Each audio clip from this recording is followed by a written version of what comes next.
Hi friends and dear students, I am Ashok Kumar Sharma, Master of Art, the Chairman of People Welfare Foundation and the Director of AK Study Center. देखिए, ये human beings के बारे में कुछ हम लोग मानव संसाधन के बारे में बात कर रहे हैं, तो हम लोग ये समझने का प्रयास करेंगे कि ये फिजिकल इन्वायरमेंट, जिसे नेचर बोलते हैं, प्रकृति, और तकनीक, टेक्नोलॉजी, तकनीक और इंस्टीट्यूशन मतलब संस्थाएं। ह्यूमन बींग्स मीन्स मानव, लोगों को ये फिजिकल एनवायरनमेंट, भौतिक जो वातावरण होता है वो टेक्नोलॉजी को भी प्रभावित करते हैं। ये भी डिटरमाइंड फिजिकल एनवायरनमेंट, भौतिक जो पर्यावरण है वो करते हैं। और टेक्नोलॉजी, जो तकनीक किस प्रकार से होंगे, ये फिजिकल एनवायरनमेंट किस प्रकार से हैं हमारे आसपास इस प्लेनेट पे, उसके हिसाब से टेक्नोलॉजी भी मॉडिफिकेशन हो जाता है। या यूँ कहें कि आज जो हमारे पास टेक्नोलॉजी है, कहीं ना कहीं हमारे जो ज़रूरत है, मानवीय ज़रूरत है, फिजिकल इन्वायरमेंट है, उनके चलते भी ये प्रभावित हुआ है। और इंस्टीट्यूशन भी टेक्नोलॉजी को प्रभावित करते हैं। इंस्टीट्यूशन किस प्रकार का है, उसी के हिसाब से टेक्नोलॉजी का निर्माण होगा, तकनीक का निर्माण होगा। और जिस प्रकार से तकनीक का निर्माण होगा, जिस प्रकार से इंस्टीट्यूशन होगा, उसी प्रकार से फिजिकल इन्वायरमेंट मतलब जो है भौतिक पर्यावरण है या नेचर है, उसी प्रकार से प्रभावित होगा। तो मानव ने जो प्रकृति, जो भौतिक प्रकृति को प्रभावित किया है, टेक्नोलॉजी को प्रभावित किया है, ये इंस्टीट्यूशन भी उतना ही जिम्मेदार है। और ये तीनों चीज के केंद्र में है ह्यूमन बींग्स, मानव। तो कहने का मतलब है कि मानव टेक्नोलॉजी से भी प्रभावित होता है, इंस्टीट्यूशन से भी प्रभावित होता है, और भौतिक जो पर्यावरण है, जो प्रकृति है, उससे भी प्रभावित होता है। और मानव ने इन टेक्नोलॉजी को भी प्रभावित किया है, इंस्टीट्यूशन को भी प्रभावित किया है, और फिजिकल एनवायरनमेंट को भी प्रभावित किया है।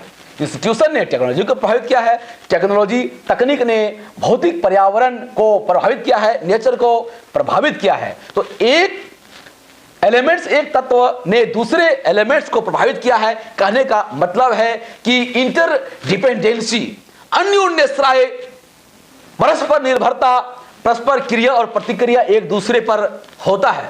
तो कहने का यही मतलब है।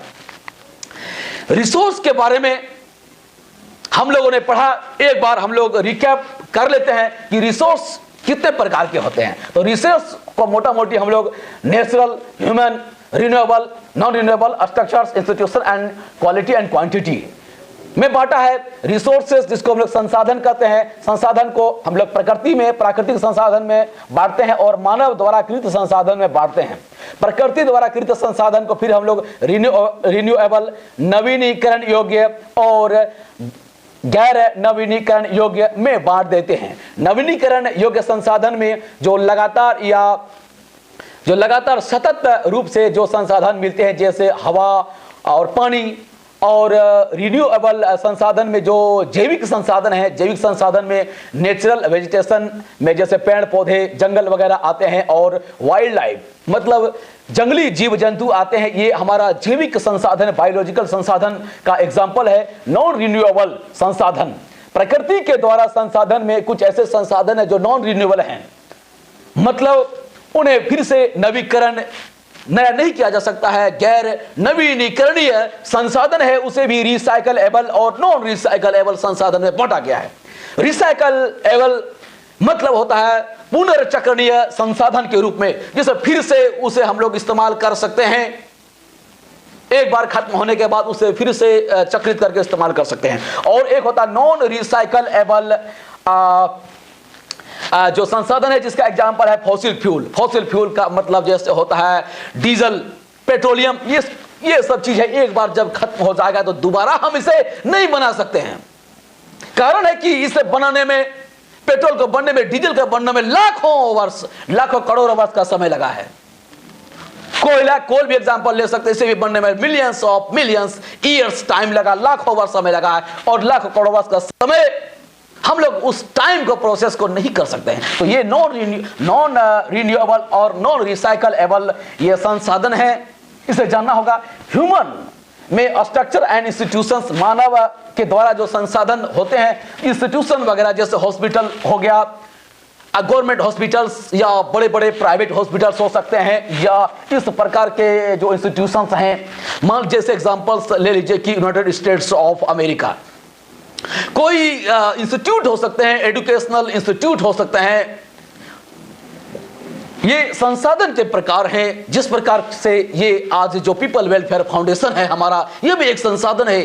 ये लोगों को भलाई कर रहा है, लोगों को डेवलपमेंट कर रहा है, शिक्षा में क्रांति ला रहा है, स्वास्थ्य में लोगों को जागरूक कर रहा है। उसी प्रकार से एक स्टडी सेंटर भी एक संसाधन है, से शिक्षा में डेवलपमेंट ला रहा, शिक्षा को इन्हांस कर रहा है। उसी प्रकार से कोई स्कूल भी संसाधन है, कोई कॉलेज भी संसाधन है।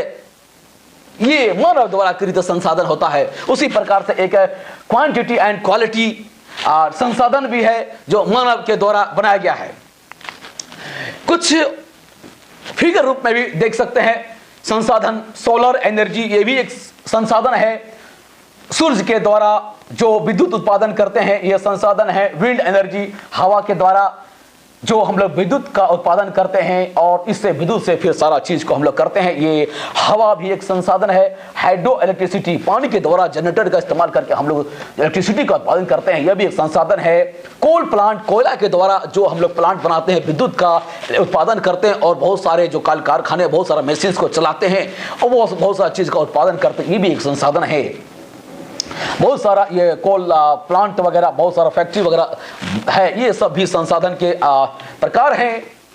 On the basis of ownership के बारे में, संसाधन के बारे में चलिए कुछ देखते हैं जो हम लोग डिवाइड किए हैं संसाधन का परिभाषा। इंडिविजुअल रिसोर्सेस, इंडिविजुअल रिसोर्सेस क्या है कि ऐसा संसाधन, कोई इंस्टीट्यूट या कोई ऑर्गेनाइजेशन, कोई संस्था जिसका स्वामित्व या जिसका मालिक कोई एक व्यक्ति होता है, वह होता है इंडिविजुअल रिसोर्स, मतलब व्यक्तिगत संसाधन। जिसका एग्जांपल हम लोग देख सकते हैं, रिलायंस, एयरटेल या कोई भी कंपनी हो सकता है। एक स्टडी सेंटर, इसका कोई व्यक्तिगत इसका मालिक होता है, तो ये जो हो गया इंडिविजुअल रिसोर्स, जिसका मालिक कोई एक व्यक्ति होता है लेकिन इसका फायदा पूरा समाज को मिलता है, पूरा लोगों को मिलता है। इसे बोलते हैं हम लोग इंडिविजुअल रिसोर्स, मतलब व्यक्तिगत संसाधन। दूसरा कम्युनिटी ऑन्ड रिसोर्सेस, जैसे पार्क, ग्रेजिंग लैंड, मतलब जैसे चारागाह है जहां पर पशु, भेड़, बकरी, गाय चरता है और सामुदायिक सभी के भेड़ बकरी वगैरह चर सकते हैं। कोई फील्ड हो, सभी लोगों के बच्चे खेल सकते हैं, सभी लोग खेल सकते हैं, किसी भी जाति धर्म के लोग और किसी भी समुदाय के लोग खेल सकते हैं, उसका इस्तेमाल कर सकते हैं। एक कम्युनिटी रिसोर्सेज सामुदायिक रिसोर्स हैं। उसी प्रकार नेशनल रिसोर्स, नेशनल रिसोर्स का एग्जांपल जैसे railway, Indian railways, Indian Airways, ये प्रकार का बहुत सारे जो इंस्टीट्यूशंस हैं, कॉलेज, यूनिवर्सिटीज वगैरह हैं, ये नेशनल रिसोर्सेस होते हैं। इंडियन पेट्रोलियम वगैरह ये सब नेशनल रिसोर्सेस हैं। किसी राष्ट्र का अधिकार होता है, देश का अधिकार होता है, कोई देश सरकार उसका मालिक होता है, उस पर अधिकार करता है, लेकिन इसका फायदा उस देश के सभी नागरिक को, सभी लोगों को मिलता है। उसी प्रकार इंटरनेशनल रिसोर्सेस, अंतरराष्ट्रीय रिसोर्सेस भी होता है। अंतरराष्ट्रीय रिसोर्सेस में किसी देश का, किसी खास देश का अधिकार नहीं होता, बल्कि उसका मालिक एक इंटरनेशनल जो यूनियन इंस्टीट्यूशन होता है, इंस्टीट्यूट होता है, वो होता है और इसका जो फैसला लेता है संपूर्ण दुनिया के लोग मिलकर जो उसके सदस्य होते हैं वे फैसला लेते हैं। तो इस वीडियो में इतना ही, नेक्स्ट वीडियो में कंटिन्यू करने के लिए जरूर देखें। Thank you very much watching our YouTube channel AK Study Center. I am Ashok Kumar Sharma, Master of Art, the Chairman of People Welfare Foundation and the Director of AK Study Center. अभी तक channel को subscribe नहीं किए हैं तो channel को subscribe करना ना भूलें, ताकि आने वाला नया वीडियो का नोटिफिकेशन आपको मिले, ताकि हमारे देश में शिक्षा में क्रांति आए और इस देश का उत्थान हो। Thank you very much. जय हिंद।